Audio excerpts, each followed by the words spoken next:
ಯಾರ ಮೇಲಾದ್ರೂ ಕಂಪ್ಲೇಂಟ್ ತೊಗೊಂಬಂದ್ರೆ, ಉಳ್ಳವನ ಮೇಲೆ ಏನೋ ಕಂಪ್ಲೇಂಟ್ ಇನ್ನೊಂದು ತೊಗೊಂಬಂದ್ರೆ ಅವ್ರಿಗೆ FIR ಆಗಲ್ಲ ಹೇಳಿ. ಒಳ್ಳೆ ಅಧಿಕಾರ ಇರೋಂಗೆ, ದುಡ್ಡು ಇರೋ ಮೇಲೆ ಯಾರೋ ಕಂಪ್ಲೇಂಟ್ ಕೊಟ್ಟರೆ 14 ದಿನ ಆಯಿತು, ನಮ್ಮ ಟೈಮ್ ಐತೆ ಬಿಡ, ನೋಡ್ಕೊಂಡು ಮಾಡ್ತೀವಿ, 4 ಬೇಕು 15 ಬೇಕು ಅಂತ. ಅದೇ KRS ಅವ್ರ ಮೇಲೆ ಆದರೆ 14 ನಿಮಿಷ ಬೇಡ ಇವ್ರಿಗೆ, 40 ಡೇಸ್ ಅಲ್ಲ, 40 ಸೆಕೆಂಡ್ಸ್ ಮುಂದೆ ಹಣ.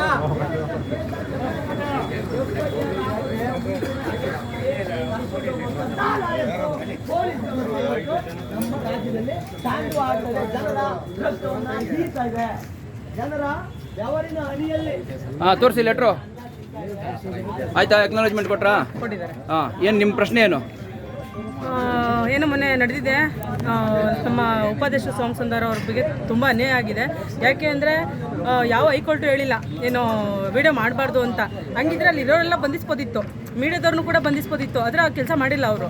ಹಂಗಾಗಿ ಕಂಡಿದ್ದು ಈ ಟಿ ಶರ್ಟ್ ಮಾತ್ರ ಅಷ್ಟೇ, ಅವ್ರ ಟಾರ್ಗೆಟು ಟಿ ಶರ್ಟ್ ಅಷ್ಟೇ. ಆದರೆ ಮುಂದೆ ಯಾವುದೇ ಥರದ ಕಾರಣಕ್ಕೂ ಈ ಥರ ಆಗಬಾರ್ದು. ಇದು ಇದೇ ಥರ ನಡೆದ್ರೆ ಉಗ್ರ ಪ್ರತಿಭಟನೆ ಮಾಡಬೇಕಾಗುತ್ತೆ. KRS ಪಾರ್ಟಿ ಇವತ್ತಿದ್ದ ರಾಜ್ಯಾದ್ಯಂತ ಉಗ್ರ ಹೋರಾಟ ಮಾಡ್ತೆ ಅಂತ ನಡೆ ಮಾಡ್ತೀವಿ. ತೋರಿಸಿ. ಇವಾಗ ಈಗಷ್ಟೇ ನಾವು ಬಂಧುಗಳೇ ಮನವಿ ಕೊಟ್ಟಿದ್ದೀವಿ. ನಾನು ಮಂಡ್ಯ ಮಹಿಳಾ ಘಟಕದ ಅಧ್ಯಕ್ಷ ಅನಿತಾ ಮಾತಾಡ್ತೀನಿ. ನಮ್ಮ ಪ್ರಶ್ನೆ ಇಷ್ಟೇ, ಈ ಒಂದು ಅಹವಾಲುಗಳ ಸ್ವೀಕರಿಸುವಂಥ ಸಂದರ್ಭದಲ್ಲಿ ತುಮಕೂರಲ್ಲಿ ಸ್ವಲ್ಪ ನಿಮಿಷದ ಹೆಚ್ಚು ಕಮ್ಮಿ ಅನ್ಕೋತೀನಿ, ಅಲ್ಲಿ ಒಂದು ಮುಸ್ಲಿಂ ಮಹಿಳೆ ಸಹ ದಯಾಮರಣ ಕೋರಿ ಅವ್ರ ಹತ್ರ ಬಂದಿರ್ತಾರೆ. ಅದರ ಬಗ್ಗೆ ಅವರ ನಿಲುವು ಏನಿಲ್ಲ. ಆ ಮಹಿಳೆಗೆ ದಯಾಮರಣ ಕೊಡ್ತೀವಿ, ಮತ್ತೊಂದು ಕೊಡ್ತೀವಿ, ನ್ಯಾಯ ಕೊಡ್ತೀವಿ ಏನಿಲ್ಲ. ಆದರೆ ಒಂದು ಅಹವಾಲವನ್ನು ಕೊಡತಕ್ಕವಾದಂಥ ನಮ್ಮ ಕಾರ್ಯಕರ್ತರನ್ನ ಇಮಿಡಿಯೇಟ್ ಆಗಿ ಬಂಧಿಸಲು ಹೇಳಿದಂಥದ್ದು, ಆ ಮಹಿಳೆ ಕಷ್ಟದಿಂದ ಬಂದಂಥ ಮಹಿಳೆಗೂ ಇವರು ಸ್ಪಂದಿಸಲಿಲ್ಲ. ಅದೇ ನನ್ನ ಕಾರ್ಯಕರ್ತರು ಕೊಡೋಕ್ಕೋದಂಥ ಅಹವಾಲಿಗೂ ಇವರಲ್ಲಿ ಬೆಲೆ ಇಲ್ಲ. ಹಾಗಾದರೆ ನಾವೇನು ಮಾಡಬೇಕು? ನೀವು ಅತಿ ಶೀಘ್ರದಲ್ಲೇ ಮುಖ್ಯಮಂತ್ರಿಗಳೇ ನೀವಾಗಿರ್ಬೋದು, ಅಥವಾ ನಿಮ್ಮ ಗೃಹ ಮಂತ್ರಿಗಳಾಗಿರ್ಬೋದು, ನಿಮ್ಮ ಮಂತ್ರಿಮಂಡಲ ಆಗಿರ್ಬೋದು, ಎಲ್ಲರೂ ನಮ್ಮ ಪ್ರಶ್ನೆ ಒಂದೇ, ನಾವು ಎಲ್ಲಿ ಹೋಗಿ ಅಹವಾಲುಗಳನ್ನ ಕೊಡಬೇಕು? ನಮಗೆ ನ್ಯಾಯ ಕೊಡಿ, ಸಂವಿಧಾನಬದ್ಧವಾಗಿ ನ್ಯಾಯ ಕೊಡಿ ಸ್ವಾಮಿ, ಅಷ್ಟೇ. ನಮಗೆ ಉತ್ತರ ಖಂಡಿತ ಬೇಕೇ ಬೇಕು. ಇಷ್ಟು ಪ್ರಶ್ನೆಗಳು ನಮ್ಮ ರಾಜ್ಯ ಕಮಿಟಿಯಿಂದ ಕೊಟ್ಟಿದ್ದಾರೆ, ಇದಕ್ಕೆ ನಮಗೆ ಉತ್ತರ ಬೇಕೇ ಬೇಕು. ಸಂವಿಧಾನ ನಮ್ಮ ಹಕ್ಕು. ಈಗ ನಮ್ಮ ಗೃಹ ಸಚಿವರಾದ ಪರಮೇಶ್ವರ್ ಅವರು ನಮ್ಮ ಪಕ್ಷದ ಮೇಲೆ ಮಾಡಿರುವಂಥ ದೌರ್ಜನ್ಯ ಮತ್ತು ನಮ್ಮ ಉಪಾಧ್ಯಕ್ಷರು, ರಾಜ್ಯ ಉಪಾಧ್ಯಕ್ಷರು ಸೋಮಸುಂದರ್ ಅವರ ಮೇಲೆ ಮಾಡಿರುವಂಥ ಈ ದೌರ್ಜನ್ಯಕ್ಕೆ ಮತ್ತು ನಮ್ಮ ಸಮಾಜದಲ್ಲಿ ನಮ್ಮ ಸಾಮಾನ್ಯ ಜನರ ಮೇಲೆ ಇದೇ ಪರಮೇಶ್ವರ್ ಅವರ ಕೆಳಗಡೆ ಬರುವಂಥ ಎಲ್ಲ ಇಲಾಖೆ ಅಧಿಕಾರಿಗಳು ಮಾಡುತ್ತಾ ಇರುವ ದೌರ್ಜನ್ಯ, ದರ್ಪ, ಇದನ್ನು ನಾವು ಪ್ರಶ್ನೆ ಮಾಡುತ್ತಾ ಈ ದಿನ ನಮ್ಮ ರಾಜ್ಯಾದ್ಯಂತ KRS ಪಕ್ಷದ ಸೈನಿಕರು ಎಲ್ಲರೂ ವಿಧಾನಸೌಧದ ಬಳಿ ಬಂದು ಈ ನಮ್ಮ 10 ಬೇಡಿಕೆಗಳನ್ನ ಮತ್ತು 10 ಕಕ್ಷನ ನಾವು ಪ್ರಶ್ನಿಸ್ತಾ ಇದ್ದೀವಿ. ಇದಕ್ಕೆ 10ರಲ್ಲಿ 6ಕ್ಕಾದರೂ ನಮ್ಮ ಪರಮೇಶ್ವರ್ ಅವರು ಉತ್ತರ ಕೊಟ್ಟು ಪಾಸ್ ಮಾರ್ಕ್ಸ್ ಉತ್ತರ ಕೊಟ್ಟು 60% ಪಾಸ್ ಮಾರ್ಕ್ಸ್ 60% ಆದರೂ 35% ತಗೊಂಡ್ರು ಸಾಕು. 35% ಸರಿ, 35%, 3.5 4 ಪ್ರಶ್ನೆಗೆ ಉತ್ತರ ಕೊಟ್ಟರು ನಮಗೆ ಜಯ ಬಂತು ಅಂತ ತಿಳ್ಕೊಳ್ತೀವಿ. ಜೈ KRS.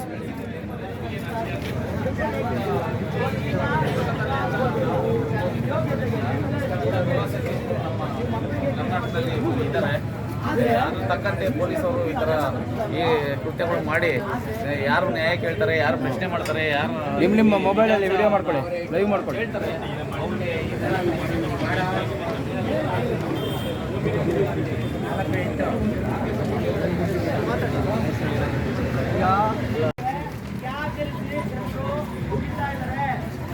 ಲೆಟ್ರ್ ತೋರಿಸಿ, ಲೆಟ್ರು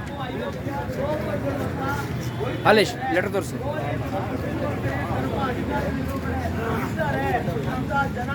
ಲೆಟ್ರ್ ತೋರಿಸಿ, ಲೆಟ್ರ್ ಪೊಲೀಸ್ ಇಲಾಖೆಗೆ ಒಳ್ಳೆ ಸಂದೇಶವನ್ನು ಕೊಟ್ಟು ಪೊಲೀಸ್ ಇಲಾಖೆಯನ್ನು ಮಾಡಬೇಕಾದಂತ ಒಬ್ಬ ಲೆಟ್ರ್ ತೋರಿಸಿ, ಲೆಟ್ರ್ ತೋರಿಸಿ. ಸಂವಿಧಾನ ನಮ್ಮ ಹಕ್ಕು.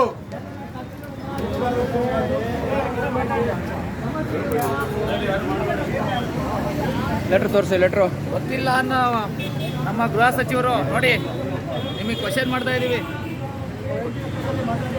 ಲೆಟ್ರ್ ತೋರಿಸಿ, ಲೆಟ್ರು ತೋರಿಸಿ.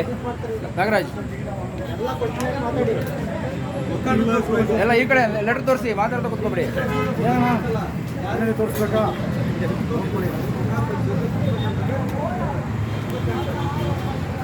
ಪ್ರಶ್ನೆಗಳಿಗೆ ಉತ್ತರ ಬೇಕೇ ಬೇಕು. ಹಾಂ ಹೇಳಿ, ಮಾತಾಡಿ. ನಮ್ಮ ಈ 10 ಪ್ರಶ್ನೆಗಳಿಗೆ ಉತ್ತರ ಬೇಕೇ ಬೇಕು. ನಮ್ಮ ಸೈನಿಕರು 3 ಜನ ಸೈನಿಕರು ಈಗ ಯಾವ ಪೊಲೀಸ್ ಸ್ಟೇಷನ್ಲಿದ್ದಾರೆ, ಯಾಕೆ ಬಂಧಿಸಲಾಗಿದೆ, ಅದಕ್ಕೆಲ್ಲ ನಮಗೆ ಉತ್ತರ ಬೇಕು. ಮೊದಲನೇ ಪ್ರಶ್ನೆ ಏನು ನಿಮ್ಮದು? ನಮ್ಮ ಮೊದಲನೇ ಪ್ರಶ್ನೆ, ಇಡೀ ರಾಜ್ಯದ ಕಾನೂನು ಸುವ್ಯವಸ್ಥೆಗೆ ಜವಾಬ್ದಾರರಾಗಿದ್ದು ನೀವೇ ಜವಾಬ್ದಾರಿಯಾಗಿರೋದು. ಗೃಹ ಮಂತ್ರಿಗಳಾಗಿ ಇಡೀ ರಾಜ್ಯದ ಕಾನೂನು ಸುವ್ಯವಸ್ಥೆಗೆ ಜವಾಬ್ದಾರರಾಗಿದ್ದೀರಿ.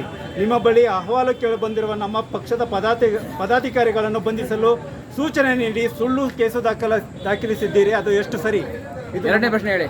ನೀವು ಜಾರಿಗೊಳಿಸಬೇಕಾಗಿರುವ ಕಾನೂನನ್ನು ನೀವೇ ಉಲ್ಲಂಘಿಸಿ ಇಡೀ ರಾಜ್ಯಕ್ಕೆ ಏನು ಸಂದೇಶ ಕೊಡಲು ಹೊರಟಿದ್ದೀರಿ? ಮೂರನೇ ಪ್ರಶ್ನೆ. ಹಾಗಾದರೆ ರಾಜ್ಯದ ಪ್ರಜೆಗಳು ಯಾರ ಮೇಲೆ ಬೇಕಾದರೂ ಸುಳ್ಳು ಕೇಸು ದಾಖಲಿಸಬಹುದಾ ಎಂದು ಅರ್ಥವೇ? ನಾಲ್ಕನೇ ಪ್ರಶ್ನೆ. ಕರ್ನಾಟಕ ರಾಜ್ಯದಲ್ಲಿ ಸಾರ್ವಜನಿಕ ಸ್ಥಳಗಳಲ್ಲಿ ವಿಡಿಯೋ ಮಾಡುವುದು ಕಾನೂನು ಬಾಹಿರವೇ? ವಿಡಿಯೋ ಮಾಡಿದ ಕಾರಣಕ್ಕೆ BNS ನಲ್ಲಿರುವ ಯಾವ ಸೆಕ್ಷನ್ ಅನ್ನು ಬೇಕಾದರೂ ಆಯ್ಕೆ ಮಾಡಿ ಪೊಲೀಸ್ನವರು ದೂರು ದಾಖಲಿಸಬಹುದೇ? ಇದ್ರ ಬಗ್ಗೆ ಉತ್ತರ ಕೊಡಬೇಕು ನಮಗೆ. ಯಾಕೆಂದ್ರೆ KRS ಪಕ್ಷದವರು ಹೋರಾಟ ಮಾಡೋಕ್ಕೂ ಸಹಿಯಾಗಿದ್ದಾರೆ. ಇದಕ್ಕೆ ನೀವು ಉತ್ತರ ತಕ್ಷಣದಲ್ಲೇ ಕೊಡಬೇಕು. ಸ್ವಯಂಆಜ್ಞೆಯ ಅಪರಾಧ ಸೆಕ್ಷನ್ ಅಡಿಯಲ್ಲಿ ದೂರು ದಾಖಲಿಸಲು ಸೂಕ್ತ ದಾಖಲಾತಿಗಳಿಲ್ದೇ ಅದು ಹೇಗೆ ದೂರನ್ನು ದಾಖಲಿಸ್ತೀರಾ?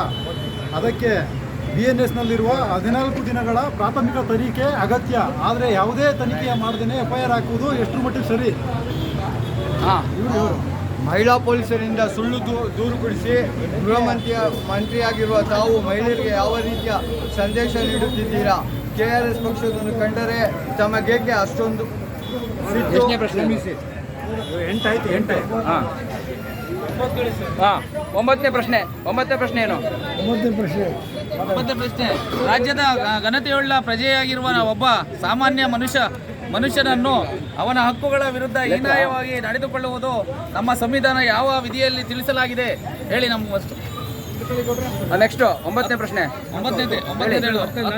ಹಾಂ ಕೊನೆಯದಾಗಿ, ಹಲವಾರು ಬಾರಿ ಜನಪ್ರತಿನಿಧಿಯಾಗಿ ಮಂತ್ರಿಯಾಗಿರುವ ತಮಗೆ ಒಬ್ಬ ಮತದಾರ ಸಾಮಾನ್ಯ ನಾಗರಿಕನ ಅಹವಾಲನ್ನು ಯಾವ ರೀತಿ ಪಡೆದು ಅದಕ್ಕೆ ಸ್ಪಂದಿಸಬೇಕು ಅನ್ನುವುದರ ಕನಿಷ್ಠ ಜ್ಞಾನ ಇಲ್ಲದೆ ಹೋಯಿತು. ಬಂಧುಗಳೇ, ನೀವು ನೋಡಿದ್ರೆ ಕೊನೆಗೇನು ನಿಮ್ಮದು? ಕೊನೆಗೇನು ಬರೆದಿದ್ದೀರಾ? ನಿಮ್ಮ ಉತ್ತರಕ್ಕಾಗಿ ಕಾತುರದಿಂದ ಕಾಯುತ್ತಿರುವ ನಿಮ್ಮ ರಾಜ್ಯದ ಒಬ್ಬ ಸಾಮಾನ್ಯ ಪ್ರಜೆ ಮತ್ತು KRS ಸೈನಿಕ. ಹಾಂ ಇಟ್ಕೊಳ್ಳಿ. ಹೆಚ್ಚಿನ ವಿಡಿಯೋಗಳಿಗೆ ಪ್ರತಿಧ್ವನಿ ಯೂಟ್ಯೂಬ್ ಚಾನೆಲ್ ಸಬ್ಸ್ಕ್ರೈಬ್ ಮಾಡಿ, ಬೆಲ್ ಐಕಾನ್ ಕ್ಲಿಕ್ ಮಾಡಿ.